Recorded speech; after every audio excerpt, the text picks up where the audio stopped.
c'est encore Yves Kenao. C'est toujours Yves Kenao qui revient. Cette fois-ci, pour vous dire que Tempo Afrique TV vous offre plus de 4000 chaînes de télévision. Les chaînes européennes, les chaînes américaines, les chaînes asiatiques, les chaînes africaines. À un prix imbattable. À un prix imbattable. Tenez-vous bien. $185 pour 12 mois, inclus le box. Alors, où est-ce que vous pouvez trouver mieux que ça si ce n'est pas sur Tempo Afrique TV? Mesdames, Messieurs, appelez seulement le 612 804 0295 et vous serez servi. Vous serez agréablement surpris de voir plus de 4000 chaînes de télévision rouler sur votre écran comme ça et vous choisissez laquelle vous voulez. Alors mesdames, n'hésitez pas. N'hésitez surtout pas et ne faites pas compter. Prenez votre téléphone, prenez-le tout de suite et appelez le 612, le 804, le 02 95. Nous sommes là, ici à Tempo TV, pour rendre votre vie simple et agréable. Alors, saisissez l'occasion. $185 pour toute une année, pour 12 mois, inclus le box. Quoi de mieux que ça?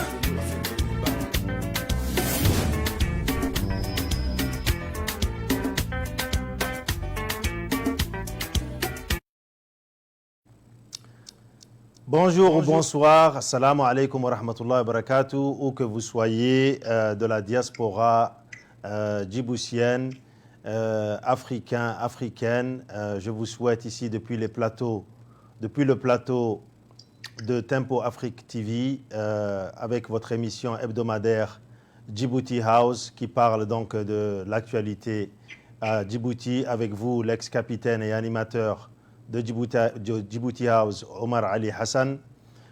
Aujourd'hui, donc, nous allons avoir comme invité Mohamed Habib Boko, qui est président par intérim du FPC et membre signataire de la CTD. Nous allons parler aujourd'hui de la période post-électorale, après la mascarade donc, électorale qui s'est passée à Djibouti. Et donc, je voudrais ici accueillir Mohamed Habib Boko, tout en vous disant Ramadan Karim, que le mois de Ramadan soit béni, que Dieu accepte notre jeûne et nous le facilite. Mohamed Habib Boko, depuis la Belgique, dit Père Robert, sois le bienvenu. Arhiba, salamu alaikum wa rahmatullahi wa barakatuh. Mon capitaine, merci à tous les Djiboutiens et les compatriotes qui sont à l'extérieur, la diaspora. Merci Mohamed Habib Boko, qui est donc le prince héritier du sultanat de Gobaat et qui est très connu à Djibouti, faisait partie donc de la bande d'Inkara, donc groupe folklorique qui est très connu à Djibouti, donc un chanteur connu à Djibouti qui est actuellement donc en Belgique, qui fait partie de l'opposition, qui a joint donc qui constitue la charte pour une transition démocratique, l'équipe donc la coalition de la CTD. Pour commencer donc avant de commencer avec les actualités, une pensée particulière donc aux Djiboutiens et Djiboutiennes qui sont donc dans les geôles du régime, qui sont emprisonnés. Comme vous le savez, la jeunesse djiboutienne est remplie donc les prisons à Djibouti avec les arrestations arbitraires et avec les arrestations donc arbitraires. Nous avons Barkhad Abdelwahab Ali Oudoum, donc, qui a été transféré le 30 mars 2021, un activiste donc, qui se trouvait en Éthiopie. Il a été remis aux autorités djiboutiennes sans aucun procès. Pourtant, il avait un avocat en Éthiopie, mais il a été donc transféré par le régime en place du Premier ministre Abiy Ahmed, que l'on condamne fermement, puisque ce n'est pas la première extradition. Il avait extradé il y a un an notre pilote, le lieutenant Fouad Youssouf Ali, mais nous savons qu'il y a des accords de défense donc, entre les deux pays. Malgré cela, nous avons remarqué que le Premier ministre Abiy Ahmed bafoue les droits de l'homme, les droits aussi, les conventions de Genève, en ce qui concerne les réfugiés politiques, le droit donc à l'asile politique. Et pensée particulière aussi à Youssouf Mohamed Ali Gabassé, qui est un sergent donc, de la garde républicaine qui a été incarcéré, qui est lui aussi dans les geôles depuis presque 11 mois. Il a été incarcéré car il a protesté, il a demandé donc, son salaire qui était donc bloqué à ses supérieurs. Et suite à cela, donc, il est dans les geôles de Gabod, que l'on connaît très bien, les conditions dans lesquelles sont détenus. Donc aussi, une pensée à Mousskoulta, qui est aussi un jeune Djiboutien de la communauté Afar, et qui est détenu dans les geôles depuis 8 ans, depuis 8 années, sans aucun procès. Alors, on ne peut pas compter le nombre de jeunes Djiboutiens qui sont incarcérés. La semaine dernière, nous avons aussi un jeune de Dikil qui a dit non au 5e mandat, qui a été incarcéré. Et comme vous avez pu le voir, donc, hier, nous avons pu voir sur La Voix de Djibouti un interview d'une jeune dame qui s'appelle Bilan Guedi Moussa, qui a été agressée et qui a été ensuite incarcérée. Donc la dictature et la répression, on a l'impression que ne s'arrête pas. Et si aujourd'hui le titre est Djibouti au bord du gouffre, c'est que c'est une réalité. Djibouti est au bord du gouffre, mais nous demandons, nous prions Dieu que notre pays, Djibouti, continue dans la prospérité et dans la paix, et que ce régime-là donc, dégage sans trop de conséquences sur le pays et la population. La population donc, qui a décidé de ne pas voter, un refus massif, seulement 10% de la population a voté. Sur 200 et quelques inscrits, sur une population de 1 million, il n'y a que 150 à 160 000 personnes qui ont voté. Et comme vous l'avez vu, les Djiboutiens ont boycotté, la totalité de l'opposition a boycotté, et même le candidat donc, fictif s'est présenté à la délégation qui était venue de l'Union africaine et des pays arabes pour donc soutenir indirectement la dictature en place. Les avait reçus, le candidat fictif les avait reçus, les mains liées et la bouche donc scotchée, pour montrer qu'il n'y avait pas de démocratie à Djibouti. Et d'ailleurs, un rapport a été émis par ce dernier, mais nous en excusons. Lors de la prochaine émission, nous pourrons donc partager avec vous. Nous avons eu un petit souci technique. Donc, Mohamed Habib Boko, soyez le bienvenu. Qu'est-ce que vous en pensez de ces élections, donc, qui est un non-événement, hein? Qu'est-ce que vous pouvez dire sur cette élection, qui est donc une élection, une mascarade qui a été condamnée par la majorité de la presse mondiale, qui ont vu donc cette élection, une auto-élection, et cette proclamation du président Ismaël Omar Guelleh comme une auto-proclamation. Mohamed Habib Boko, président par intérim du FPC, qui est la force progressiste pour le changement depuis la Belgique. Soyez le bienvenu, et voilà la question. Merci, monsieur Omar Ali Hassan. Comme vous savez, à Djibouti, hein, c'est pas la première fois. J'ai même assisté. Je faisais partie du délégué du bureau des votes. Moi-même, qui vous parle maintenant, j'ai vu mon propre nom dans 3 registres différents. Et c'était l'époque de Hassan Boulid. Imaginez-vous, maintenant aussi, c'est pareil. C'est toujours même mascarade de hold-up de vote. Et non seulement ça, mais le lendemain des élections, la population djiboutienne était sous une obscurité de l'estage électrique, d'électricité, plus de 4 heures ou je sais pas, toute la journée, on nous dit qu'il n'y avait pas de courant électricité. C'est toujours pareil à Djibouti. Les élections, le vrai Djiboutien, les Djiboutiens de Chouch savent qu'est-ce que Ismaël Omar Guelleh fait. C'est du vol, ça date pas d'aujourd'hui, ça fait 20 ans qu'il vole.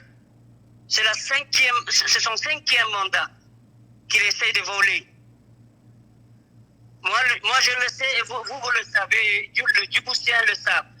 Nous appelons la communauté internationale que ces élections est nulle et non avenue pour l'opposition.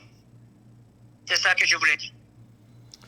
Très bien, donc le message est clair, c'est la communauté internationale ne doit pas reconnaître ce vote comme légitime puisqu'il n'y a pas eu d'opposition, il n'y a eu qu'un seul candidat, donc taillé sur mesure, en plus de ça, qui est un proche, qui est du même sous-clan que le président. Rappelons-le que le président Ismaël Omar Guelleh donc, a pris le pouvoir en 1999 et a succédé donc à son oncle, le premier président de la République de Djibouti, qui est Hassan Boulid Abtidon, paix à son âme, qui a donc transféré à son neveu. Et rappelons que le président Ismaël Omar Guelleh a donc changé la constitution en 2010 pour pouvoir donc avoir accès à des termes illimités.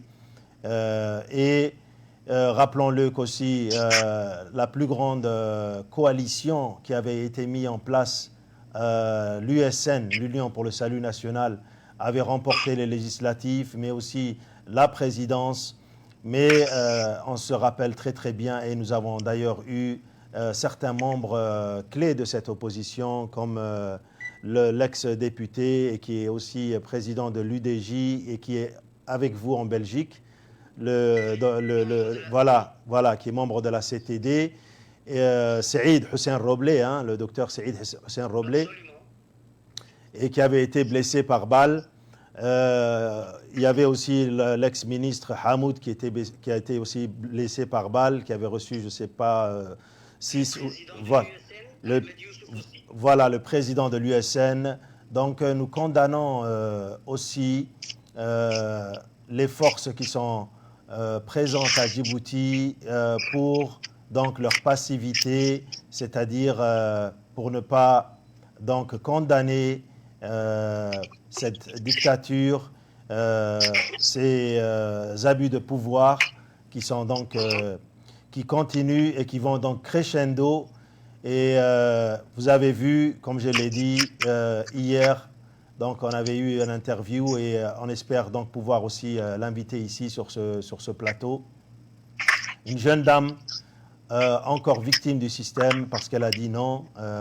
Elle a été donc agressée, elle a été intimidée, elle a été incarcérée. Donc nous condamnons donc la passivité et l'indifférence des forces qui sont présentes à Djibouti, car la communauté internationale, la majorité de la communauté internationale est présente à Djibouti, avec donc la présence de l'unique base militaire américaine, avec 4500 hommes au camp Lemonnier à Djibouti, avec donc les forces françaises stationnées à Djibouti, les FFDJ, avec les autres forces telles que le Japon, l'Allemagne, l'Italie, mais aussi les Chinois. Donc tous ces pays ont un intérêt avec Djibouti, et le fait de donc défendre la démocratie et de condamner ce qui est condamnable et qui risque donc de plonger le pays dans un gouffre, c'est-à-dire dans une instabilité, tels que ces abus de pouvoir qui risquent donc, qui ont d'ailleurs réveillé le peuple et qui vont bientôt donc faire tout pour dégager cette dictature. J'appelle donc la communauté internationale et ces forces qui sont présentes à Djibouti de prendre contact avec les forces de l'opposition. Car une chose est sûre, l'opposition a décidé que 2021 serait la dernière année de ce régime qui est illégalement en place. Actuellement, on voit, si on peut remettre cette déclaration du RAD, qui date donc du 14 avril d'hier. Déclaration du RAD, on rappelle que le RAD aussi est un des partis politiques qui est présent à Djibouti, parti de l'opposition commandé par Abdurrahman Mohamed Guelleh TX, que l'on va aussi inviter ici sur ce plateau. Rappelons-le qu'il est l'ancien maire de Djibouti et qu'il a été démis de ses fonctions à cause donc, de ses dénonciations de la corruption à Djibouti. La déclaration, donc il envoie, si on peut laisser la déclaration pour pouvoir lire une partie, voilà. Le gouvernement des États-Unis a émis donc, le 12 avril 2021 un communiqué de presse diffusé par le bureau du porte-parole du département d'État relatif au scrutin soviétique du 9 avril 2021.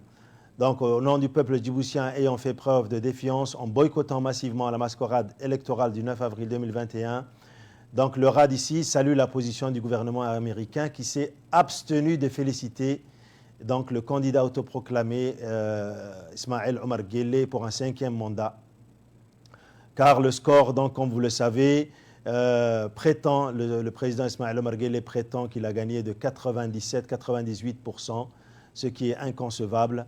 Merci pour avoir partagé donc, cette déclaration. Mais nous avons aussi l'actualité, donc la presse internationale qui commence à pointer du doigt donc, le régime en ce qui concerne, voilà, ici nous avons donc Pangea Risk, qui est donc une société qui est spécialisée dans l'intel, c'est-à-dire donc dans le renseignement, et qui parle donc des élections qui se sont passées à Djibouti, de la fraude électorale, hein, election tampering and arms smuggling allegation. Donc voilà, il parle donc des armements, de l'implication donc dans le trafic d'armes du régime djiboutien, avec les résultats présidentiels, des élections présidentielles qui sont irréalistiques. Donc, cette société-là est basée donc, à Londres. Elle est spécialiste en ce qui concerne le calcul des risques dans les domaines économiques, de stabilité, financier. Donc, ils font des études en ce qui concerne dans les pays ici de l'Afrique et de l'Orient, des pays de l'Orient, du Middle East. Et ils ont fait donc ce rapport-là qui dit que Djibouti risque de rentrer dans une instabilité à cause du régime qui est impliqué donc dans le trafic d'armes. Et ici aussi, ils ont condamné les élections, la fraude électorale avec ce scrutin et ce résultat donc incroyable de 97-98%. Il parle aussi de la dette au niveau économique, de la dette monstrueuse envers donc la Chine, que Djibouti risque de ne pas donc pouvoir se soulever, risque d'avoir de gros problèmes. Donc voilà, vous avez entendu avec moi Mohamed Habib Boko, et ici donc vous avez les nouvelles de Djibouti qui parlent que samedi dernier, 10 avril, il y a eu une réunion entre donc, des responsables du sous-clan qui donc, détiennent la majorité du pouvoir. Ce n'est un secret pour personne. Même la presse internationale dénonce cette entreprise qui est devenue une entreprise familiale puisque le président Ismaël Omar Guelleh s'est entouré de son sous-clan. Ici, donc, nous n'appelons pas à la haine de son sous-clan, les Mamassan. Non, parce que bon, il y a des Mamassan qui n'ont rien à Djibouti, mais il n'est un secret pour personne que la majorité des postes de défense, de sécurité, de l'administration, de l'économie, de la diplomatie sont tenus par les proches cousins. Donc, et les proches parentés de Ismaïl Omar Guelleh. Donc ici, les nouvelles de Djibouti qui parlent du conflit. Donc j'aimerais bien que vous nous parliez du conflit qui donc est en train de prendre de l'ampleur, qui a fait des centaines de victimes, voire des milliers de victimes. Et nous appelons, si nous sommes Djibouti House ou même la CTD, à ce que ces deux communautés cessent de s'entretuer, surtout en ce mois béni de Ramadan, que ce sont deux peuples, deux communautés frères qui partagent en plus de cela la même religion. Nous appelons et nous condamnons hautement donc ces exactions sans pointer une communauté, mais ici c'est le régime qui est pointé pour donc se maintenir au pouvoir. Ils ont créé l'instabilité. Ils ont donc mis le feu entre la communauté Afar et la communauté Somalie, parce qu'il ne s'agit plus des Issa, il y a les Ogaden aussi. C'est donc un conflit Somalie-Afar. Tout ça donc pour détourner l'attention et créer donc des tensions communautaires à Djibouti. Pour donc continuer à régner sur Djibouti, il faut que la communauté Afar, la communauté Somalie, surtout les Issa, comprennent très bien. Il faut qu'ils comprennent, il faut que ça soit clair que ce régime ne connaît ni de clan, ni de sous-clan. C'est une association de malfaiteurs, c'est une association, c'est un cartel qui veut se maintenir au pouvoir. Donc, j'aimerais bien avoir votre point de vue en ce qui concerne ce conflit que vous partagez donc avec les Djiboutiens et ceux qui nous regardent. Mohamed Habib Boko, qu'est-ce que vous pensez du conflit? Oui, voilà. Ici, je veux un peu m'exprimer en Afar, Bien dans sûr. la communauté Afar et somalienne. D'accord. Bien sûr. Allez-y, en Afar et ensuite en Somalie. Oui.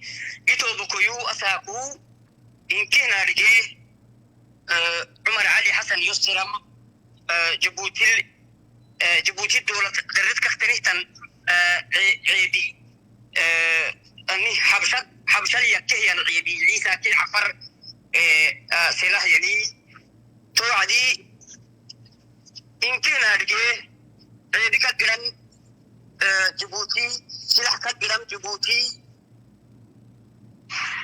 جيبوتي أبا إسماعيل عمر كني أريدك أوبي أنها أبا حادي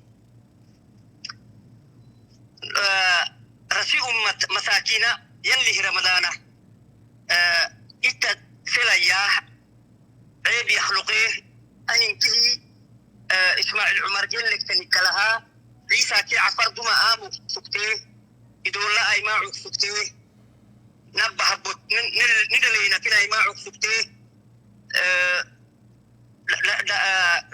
عفر عيسى سدالتيه عيسى عفر سداليه فورني دما كنيه أها إسماعيل عمر جله ملك بلوكنمي إنكي معنك معليتا ولا ليال إمكا كابتن علي حسن وحي ويدين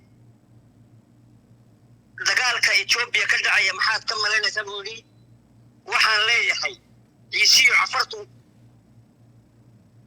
إمسا سندود بيزدري جيرين ويهشين جيرين ويسكو دلان ولا ليال وحا دقالك ولدن وحا كدن بيا وإسماعيل عمر جيلي يدلسكيسا ولا ليال مالتا وحا لجوغا قرنقي كوبيو لباتنات وإنان السهيشينو ون لفنيستو سترينو شغادنا أنكو والوضمو مثل مدينة إنا تستويا غير جيبوتي صومالي هالنقضو عفار هالنقضو عرب هالنقضو ولا ليال وإسماعيل عمر جيلو واسيو ذلك أولي ودقالك أنا إلى دقالك وجود جيستان بدونيا تاوان كديدنا بالين نحن هدان مسلم نحي هدان ولا لون نحي وإلى دقالك جوجين ويان والسلام عليكم ورحمة الله وبركاته. Merci. Donc, Père Robert, si vous pouvez dire deux mots donc, en français en ce qui concerne donc, ce conflit-là. Oui, voilà, comme vous le savez, le capitaine Omar Ali Hassan m'avait posé la question que l'on pensait de la guerre en Éthiopie, mais c'est le régime djiboutien qui est derrière tout ça. C'est Ismaël Omar Guelleh en première ligne. C'est Ismaël pour distraire le peuple djiboutien. Il crée chaque année, chaque élection, pour dire qu'il y a une guerre entre deux ethnies. Ces deux ethnies, ces mêmes deux ethnies, même s'ils se battent, ils se battaient les années 40, mais ils se conciliaient tout de suite. Ça fait presque 3 ans que ça dure maintenant.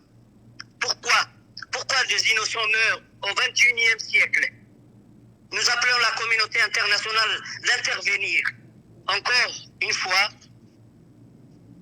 et dire d'arrêter, Ismaël Omar Guelleh doit arrêter d'exterminer des innocents. Merci de m'avoir donné la parole, monsieur le capitaine. D'accord, merci. Donc, Mohamed Habib Boko, donc, vous avez vu, il y a la presse, une partie donc, de la presse qui commence à faire des investigations et il est clair que donc, l'implication du régime dans le trafic d'armes et en ce qui concerne le conflit en Éthiopie, rappelons-le que donc, deux communautés, la communauté Afar et la communauté Somalie et surtout l'ethnie Issa, les Issa et les Afar qui composent donc la majorité de la population à Djibouti. Rappelons-le que le président Ismaël Omar Guelleh reste donc indifférent face à ce conflit, puisqu'il peut très bien intervenir, puisqu'il peut très bien rassembler les Okal Afar, les Okal Issa, il peut très bien calmer la guerre qui se passe en Éthiopie, puisque tous les Afar et tous les Issa, les Djiboutiens, donc, ont des liens de parenté. Une majorité des Djiboutiens ont des liens de parenté donc, des deux communautés qui sont en train donc, de s'exterminer en Éthiopie. Rappelons-le que ces deux populations, pour la plupart, ce sont donc des bergers, ce sont des gens qui ne sont pas très éduqués, c'est des pasteurs, c'est des bergers. Et donc le gouvernement donc, djiboutien corrompt une part donc, de leurs leaders en leur donc, versant des sommes donc, importantes et donc, pour pouvoir donc, influencer et pouvoir donc, créer cette guerre qui est fabriquée de toutes pièces par le régime qui donc, veut se maintenir au pouvoir. Vu que aujourd'hui la coalition, vu que les Afars, les Issa, les Arabes, toutes les communautés, les Gadaboursi, les Issa, toutes les communautés, toutes les ethnies, toutes les tribus que compose Djibouti, vu que le régime est en train de remarquer que ces derniers sont en train donc de converger vers une coalition et commencent donc à se renforcer, ils essayent de créer, donc de diviser pour mieux régner. Hein, c'est connu, diviser pour mieux régner.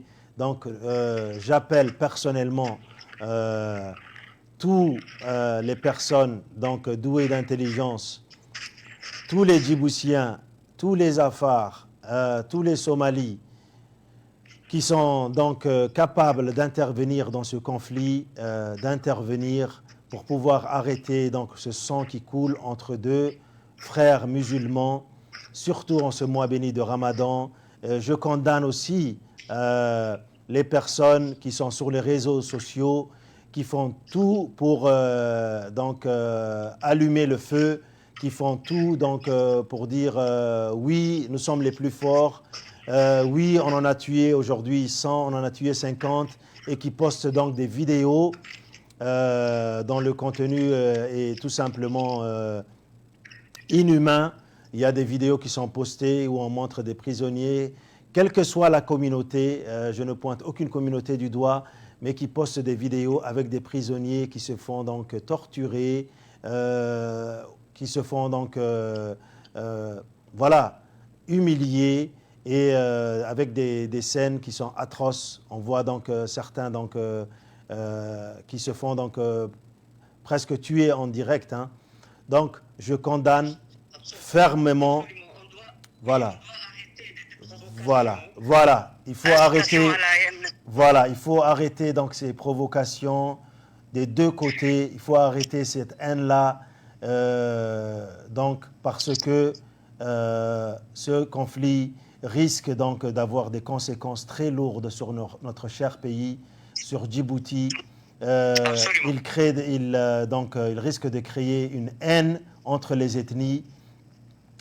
Et les Djiboutiens doivent comprendre qu'ils soient Afar, qu'ils soient Issa, Gadaboursi, Issa, Arabe, surtout les deux communautés qui sont en train de donc s'entretuer, ils doivent savoir que le régime en place est l'ennemi numéro un, que c'est le régime, ce cartel, cette association de malfaiteurs et ses collaborateurs, qu'ils sont derrière cette guerre tribale, cette guerre entre frères musulmans. Ils sont derrière cette guerre-là, ils financent cette guerre-là, ils envoient les armes, tout ça pour se maintenir au pouvoir avec donc les générations à venir.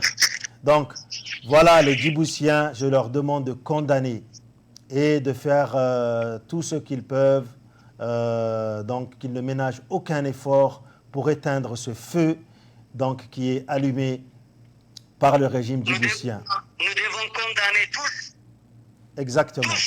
Tous, au nom de la République de Djibouti et au nom de tous les démocrates, nous devons condamner les actions qui se passent en Éthiopie. Exactement. Voilà. Donc aussi, ici, nous lançons un appel pour la jeunesse djiboutienne qui se fait malmener à Djibouti. Nous leur disons donc qu'ils doivent donc manifester, continuer à manifester. Ils sont donc la force qui représente ce peuple. Ils doivent se regrouper, s'organiser par quartier et manifester, faire barrage, fermer les routes, demander leurs droits. Ce n'est pas normal qu'il y ait donc des directeurs proches du régime qui touchent des salaires de 47 000, 50 000 $, alors qu'un simple soldat touche la maudite somme de 300 $. C'est-à-dire qu'une seule personne puisse toucher un salaire de 200 soldats. Il y a des directeurs qui touchent un salaire qui équivaut à 200 salaires de soldats. Donc, la jeunesse djiboutienne, pour pouvoir donc avoir du travail, pour pouvoir manger, doit réclamer ses droits. Sans réclamer leurs droits, il faut qu'ils sachent qu'ils vont avoir des délestages, ils vont avoir donc toujours des problèmes, ils vont rester dans la misère. Et vous avez vu dans les réseaux sociaux ces derniers jours, on est en train de poster les Djiboutiens qui sont en train de se plaindre des délestages électriques. Ça fait 43 ans que ça dure.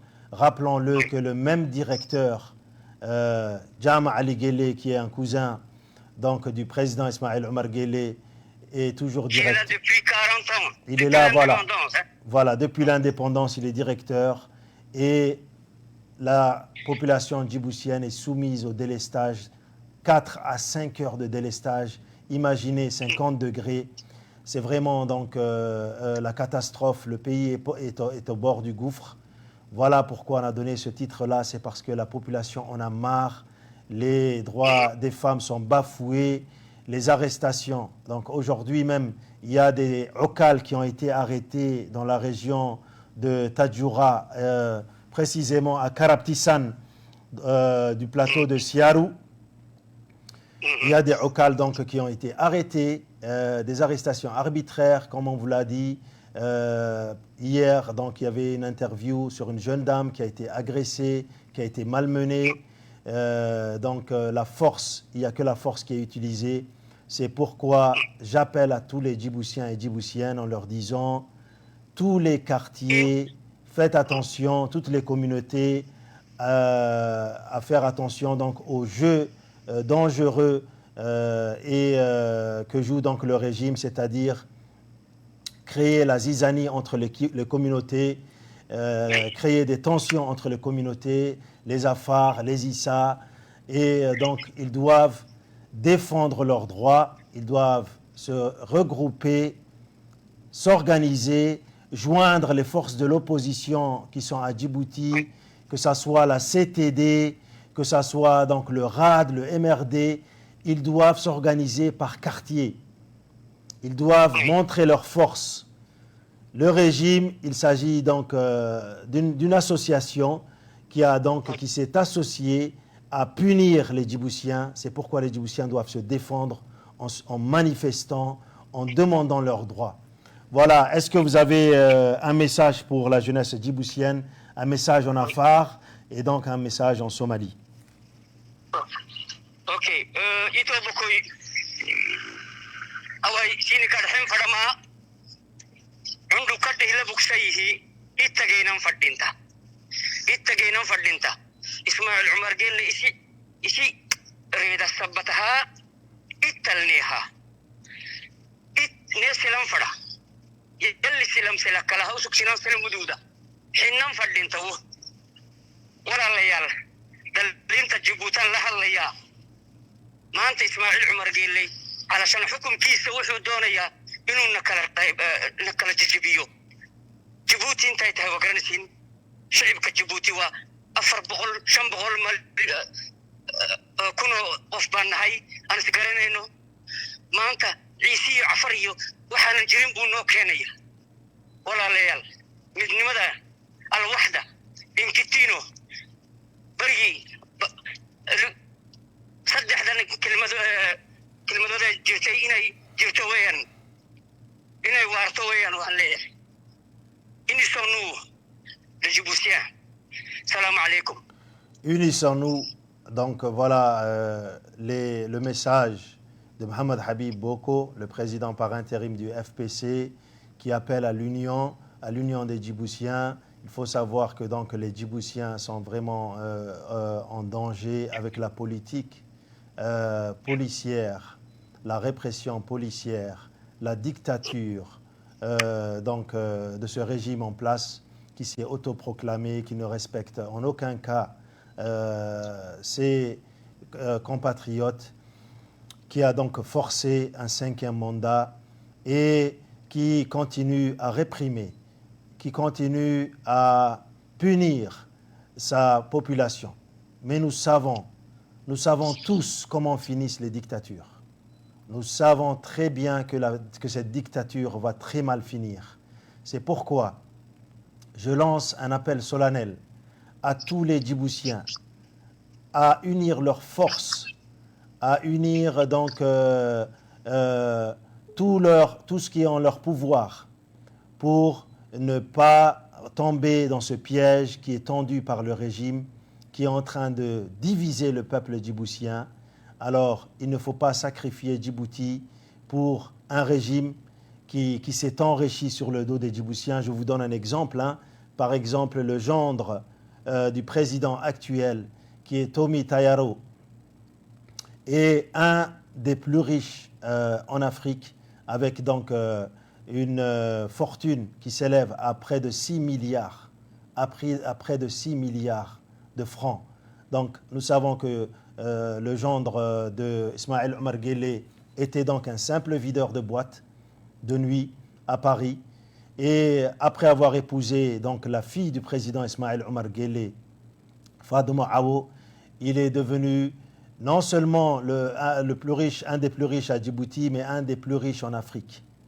Alors, il est devenu un des plus riches, c'est grâce aux deniers, aux ressources des Djiboutiens qui ont été mal acquis.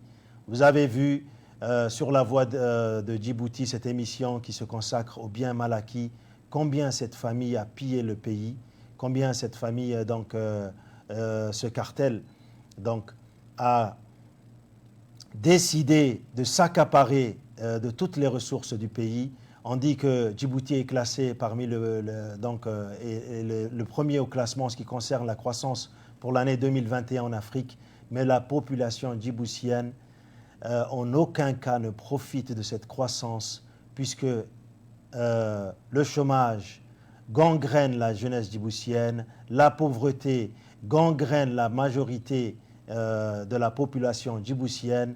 La liberté d'expression ou la liberté de presse Djibouti donc, est située, se classe au rang 176, se classe 176e sur 180 pays qui ont été donc soumis à ce classement. C'est donc un classement qui a été effectué par Reporters sans frontières. Djibouti est une dictature qui est donc à bout de souffle. Nous demandons à Dieu Tout-Puissant, en ce mois béni de Ramadan, qu'il nous aide à dégager cette dictature et qu'il protège donc la population djiboutienne, qu'il ramène la paix entre les communautés frères qui sont en train de s'exterminer en Éthiopie. Et aussi, nous demandons à Dieu, nous prions Dieu à ce qu'il libère ce pays-là, à ce qu'il nous facilite la tâche face à ce régime sans pitié, donc qui humilie ses enfants, qui appauvrit ses enfants et qui enrichit les étrangers. Voilà, merci pour votre écoute. Est-ce que vous voulez dire quelque chose avant de clôturer l'émission? Mohamed Habib Boko. Donc, Mohamed Habib Boko, merci pour avoir participé. Donc, je vous souhaite un mois béni de Ramadan, que Dieu pardonne nos péchés, que Dieu accepte notre jeûne, nous facilite la tâche. Je souhaite un mois béni de Ramadan au nom aussi de la CTD, mais aussi au nom de Djibouti House et de ses fondateurs, Saïd, Bilé, mon ami, et Mohamed Ibrahim aussi, mon ami de Maine, mais aussi au nom de notre technicien Malik, que je remercie, qui nous accueille ici dans ses locaux, dans ses studios de Tempo Afrique TV. À la prochaine. Wassalamu alaikum wa rahmatullahi wa barakatuh. Ramadan Karim.